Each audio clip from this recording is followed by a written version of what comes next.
found this wonderful Japanese story about a 1-inch boy. Look at that little man. It's the cutest thing I ever saw. Jack, you making all that noise. Stop that, son. I'm not sorry. It's got all these demons in it. There's the demons in it. The Isenboshi, the 1-inch boy, he had a little pipey high voice, you know. And he meets the king, and all these characters started coming out of me as I was doing it. And dark-eyed, suddenly, out from behind a bush, leaped a terrible demon. He was really horrible looking. Had a great big jaw, a great big nose, great big ears, and Isenboshi jumped up in front and he said, "I'll stop you!" He looked at him and said, "Stop me! I think you're going to stop me!" Isenboshi pulled out his little pin and sword, went sick, and he stuck the demon right in his foot. Ow! I love stories about extreme characters, people pushed to the limit and somehow coming through, however way they do come through.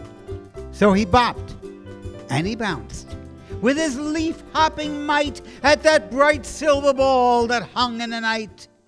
I had been reading this book of poetry the night before, a collection of poetry, and so, rhythms, everything started running through my head. Mighty leaf hopper, high hopping hopper, light as a whisker, green as a meadow. He never stops hopping, never stops hopping. I gotta hop higher, he says, high as the morning, as high as the night. I had this vision of this little bug that I always saw in our backyard, a little tiny green bug that would jump. And still he hopped higher, as high as a flea. I have hopped where no hopper has hopped except me. So there's something about that ability to keep coming back from disaster, just by always looking at that bright side.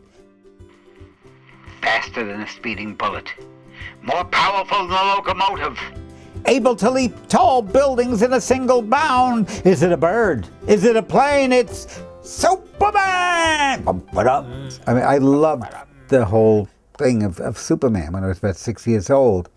And I was sure that I could fly. Going over trees, around continents,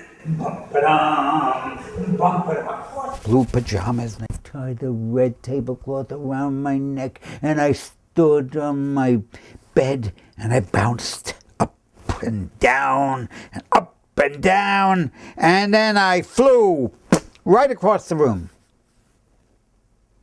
Well, a little bit. But, I did had pillows to catch me, but I was getting much better. And say those magic words. Up, and away!